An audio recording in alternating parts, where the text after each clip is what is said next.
queen was suddenly attacked by a demon. But the king threw his only weapon into the air. It ended up piercing his own body. The king's body instantly turned to stone. He sank to the bottom of the sea with the sacred sword. This left a deep trauma on the 3-year-old prince. 20 years passed quickly. The water level outside the castle suddenly dropped rapidly. Overnight, the riverbed completely dried up. A sword was lodged in one of the rocks. All the soldiers tried to pull the sword out, but not a single one succeeded. The king recognized the sword immediately. This was the sword of the previous king, Uther. The king suddenly felt uneasy. He immediately went to consult the water demon. That's when he learned that Uther's son, Arthur, was still alive. If Arthur pulled out the sword, everyone would know that Arthur was the rightful heir. So the king immediately ordered all young men to come and try to pull the sword. Arthur was among them. He had no idea about the truth. The moment Arthur touched the sword, he began to feel pain. Arthur quickly let go in fear. The soldiers nearby didn't notice anything unusual. Instead, they mocked him to leave if he couldn't do it. Arthur ignored them. He reached out with both hands and grabbed the sword again. Something miraculous happened. The sacred sword suddenly emitted a white light. Even the ground began to shake. Arthur kept pulling. He pulled the sacred sword out as everyone watched in shock. The king in the castle sensed what was happening. He ordered his soldiers to capture Arthur immediately. But before the soldiers could approach,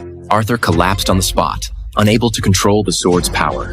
When he woke up, he found himself at an execution ground. Arthur had no power to resist. He could only let them push him onto the chopping block. At this critical moment, a sorceress cast her magic. She controlled an eagle to disrupt the execution. The king also suddenly became dizzy. He could only retreat to the castle under his guards' protection. Then 2 strong men rushed out from the crowd.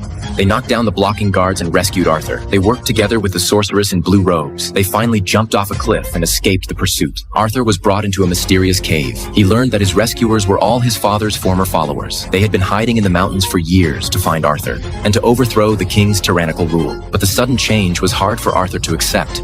He didn't want to be any savior. He just wanted to find a safe place to live a quiet life. So he went to the cliff and threw the sacred sword into the lake. Then Arthur ran wildly into the forest, trying to calm himself down. Arthur finally collapsed in a swamp. Suddenly a hand reached out and pulled him into the lake. This was the legendary Lady of the Lake. Arthur struggled desperately, but the lady made him see visions of the future. If Arthur refused to accept the sacred sword, the king would turn all cities into ruins. The human world would suffer devastation. He had to take up the sword and save the human world.